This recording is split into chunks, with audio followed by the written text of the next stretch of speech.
শিক্ষার মাধ্যমে জ্ঞান অর্জন করার মধ্যে যারা নৈতিকতা অর্জন করতে পারে না, যাদের চরিত্র ভালো হয় না, তারা লেখাপড়া শিখতে পারে, তারা শিক্ষিত পশু হিসেবে চিত্রিত আছে সমাজে।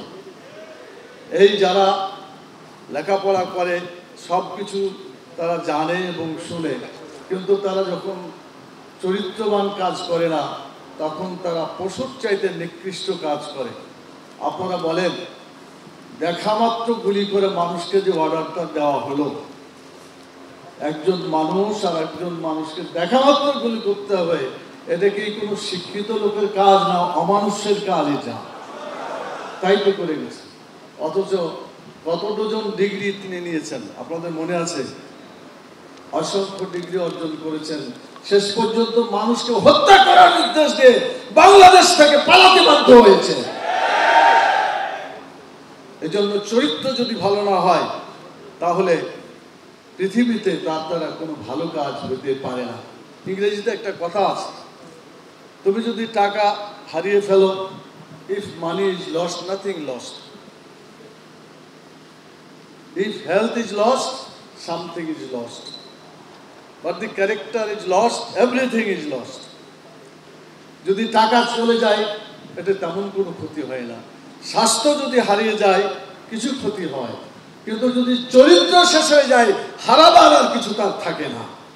আজকে যারা শিক্ষিত নামে পশুত্বের কাজ করছে, তারা মানুষের কাছে মুখ দেখানোর উপযোগী নয়। কিছুদিন আগে 5ই আগস্টের আগে যারা এই সরকারের, বিদায়ী সরকারের, খনি সরকারের, আমি বলবো এর নাম খনি সরকার বলাইতেই যুক্তিসঙ্গত হবে। কি বলেন আপনারা?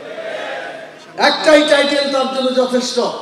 এই খনি সরকার যাদেরকে ক্ষমতায় বসিয়েছে, এরা কি মানুষ ছিল না অমানুষ হয়েছে তারা? আজকে তার নির্দেশের কারণে আজকে পুলিশ বাহিনী তাদের নিজের ভাই বোনকে গুলি করেছে, নিজের সন্তানকে গুলি করেছে। কথা ঠিক কিনা? একজন পুলিশ তার ঊর্ধ্বতন কর্মকর্তাকে বলেছিলেন, স্যার, একটা ছেলেকে গুলি মারতে কয়টা গুলি খরচ হয়? বলছিল না এটা? তাহলে বোঝা যাচ্ছে যে যারা এইভাবে মানুষে লেখাপড়া শিক্ষা করলো, কিন্তু মানুষত্ব অর্জন করতে পারলো না, চরিত্র অর্জন করতে পারলো না, তারা মানুষ নামে বিবেচিত হতে পারে না। আমরা এমন শিক্ষা ব্যবস্থা চাই যে শিক্ষা ব্যবস্থায় মানুষ সত্যিকার মানুষে পরিণত হবে। বলা হয় যে বিদ্যাহীন ব্যক্তি হয় পশুর সমান। আমার কাছে মনে হয় না, চরিত্রহীন ব্যক্তি হচ্ছে পশুর সমান। কথা ঠিক কিনা বলেন? অতএব চরিত্র সৃষ্টি যদি করে, সেই শিক্ষা ব্যবস্থা দরকার আছে। চরিত্র যে ব্যবস্থায়, যে শিক্ষা ব্যবস্থায় চরিত্র তৈরি হয় না, সেই শিক্ষা ব্যবস্থা বাংলাদেশের জনগণের কোনো প্রয়োজন নাই। আমাদের ট্যাক্সের পয়সা দিয়া চরিত্রহীন মানুষ গড়ার কোনো দরকার আমাদের নেই। সেজন্য যে সরকার বর্তমানে বিদ্যমান আছে, উপদেষ্টা সরকার, তারা অবশ্য এটা করার জন্য যথেষ্ট উপযোগী নয়। জনগণের ভোটে নির্বাচিত সরকার আসলেই সে দাবিটা পূরণ হওয়ার মতো। আমরা বলবো, যুক্তিসঙ্গত সময়ের মধ্যে বর্তমান উপদেষ্টা সরকার তারা এই সংস্কারমূলকগুলো কাজ করবেন। খুব বেশি সময় নেওয়া ঠিক না। বেশি সময় নিলে মানুষের ক্ষমতার স্বাদ একটা এসে যায়। কথা ঠিক কিনা বলেন? অফার, যে কোনো ব্র্যান্ডের পুরনো ফ্রিজ নিয়ে চলে আসুন ভিশন শোরুমে আর নিয়ে যান নতুন ভিশন ফ্রিজ 20% পর্যন্ত ছাড়। অতীতে দেখা গেছে এই আর্মি বা এই ধরনের শক্তি যখন ক্ষমতায় যায়, ক্ষমতার স্বাদ যখন পেয়ে যায়, তখন আর ক্ষমতা ছাড়তে চায় না। নতুন নতুন দল তৈরি করে ক্ষমতা আঁকড়ে ধরার চেষ্টা করে। বাংলাদেশের ইতিহাসে ঘটনা আছে, আছে না নাই? অতএব আমরা বলতে চাই যে খুব বেশি না, একটা বছরের মধ্যেই অবশ্যই সংস্কার কাজ শেষ করতে হবে এবং এখানে একটা নির্বাচিত সরকার যাতে আসে, কেয়ারটেকার সরকারের অধীনে নিরপেক্ষ নির্বাচনের মাধ্যমে যাতে এখানে নির্বাচন হয়, সেজন্য তাদেরকে চেষ্টা করতে হবে। আর নির্বাচিত সরকার এসেই তখন আমরা মনে করি জনগণের উপযোগী যে শিক্ষা ব্যবস্থা, সেই শিক্ষা ব্যবস্থা তারা করবেন। আমরা নির্বাচিত সরকারের মাধ্যমে এটা দাবি করতে পারি। উপদেষ্টা সরকারের কাছে এত দাবি করছে মানুষ, মনে হচ্ছে যে সরকার এসে গেছে, যত দরকার সব উপদেষ্টা সরকারের কাছে পেশ করা হচ্ছে। আনসার বাহিনী বলেন, কত বাহিনী, প্রত্যেকে এসে মানে দাবি পেশ করছে। আমি বলতে চাই, দাবি পূরণ করার জন্য উপদেষ্টা সরকার নয়। উপদেষ্টা সরকার হলো আগামী নির্বাচনকে স্বচ্ছ করার জন্য, নিরপেক্ষ করার জন্য, কেয়ারটেকার সরকারের অধীনে নির্বাচন করার জন্য একটা পরিবেশ তৈরি করবে। সেজন্য যেগুলো সংস্কার করা দরকার সেই সংস্কার করার পরেই তারা এই কাজটা করবে বলে আমরা আশা করি। প্রিয় ভাইরা, ভাই এবং বোনেরা, আমি কথা শেষ করতে চাই। নামাজের সময় এসে যাবে কয়েক মিনিটের মধ্যেই। আমি যে কথা বলে শেষ করতে চাচ্ছি সেটা হলো যে বাংলাদেশে শিক্ষকদের অনেক সমস্যা আছে।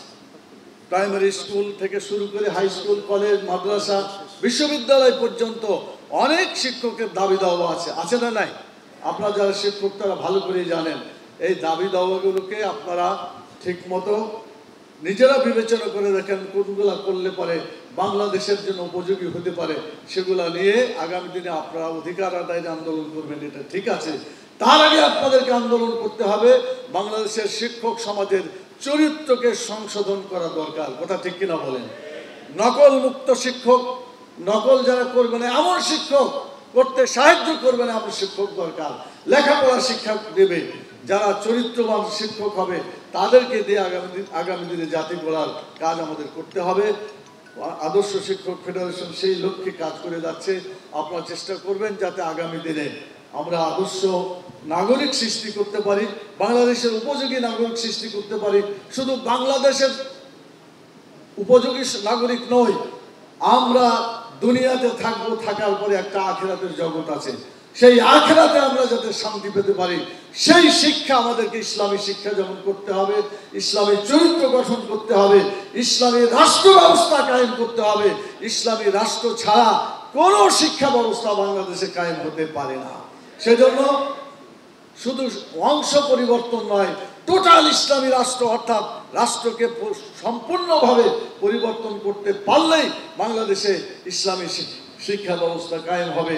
আদর্শ শিক্ষক তাদের আন্দোলন যেতে চায়, আদর্শ নাগরিক তৈরি করতে পারবে, আদর্শ শিক্ষা ব্যবস্থা তৈরি করতে পারে, বাংলাদেশ একটা আদর্শ রাষ্ট্র হিসেবে প্রতিষ্ঠিত হতে পারবে। আমি আপনাদেরকে অসংখ্য ধন্যবাদ জানাই।